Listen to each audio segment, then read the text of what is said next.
Hello and welcome. In this video we are going to add some more functionality to our example website now that we have explored a little bit about some JavaScript basics. So this is what the sample website looks like at the moment. So what I'm trying to achieve here is incorporate an image changer. At the moment I've only got one image. I want to try and add another image so that when I click on this image here, it will change to another image. That's what I'm trying to achieve. So first of all, you need another image in your image folder. If you've only got the one image, make sure you add more. I've got a few images in my images folder here. Notice I've got 1, 2, 3, 4, but you only need another one just so that you can follow along with this example. So make sure you add another image to your images folder. You should have an images folder.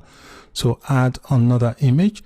Make sure that the image is the same size. All the images has to be the same size if possible.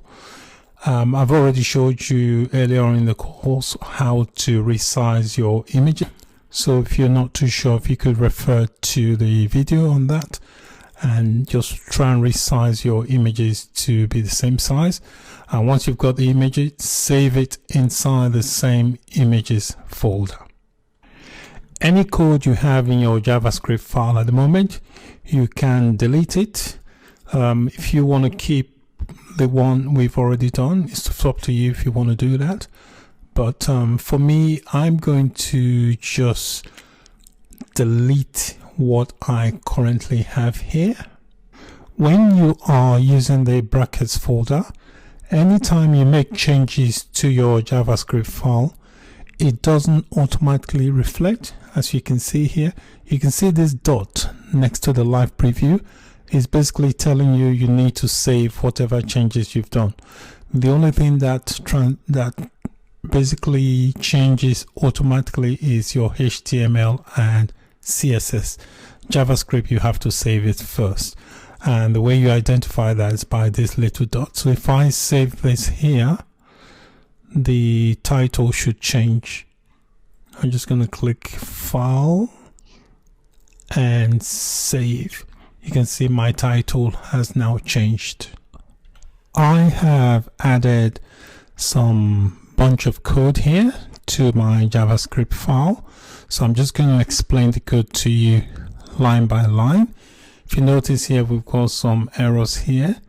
JS lint has 10. These are not errors, they are warnings. So if it's yellow, it's warning. But if you notice here, I've got an error, which is saying document is not defined.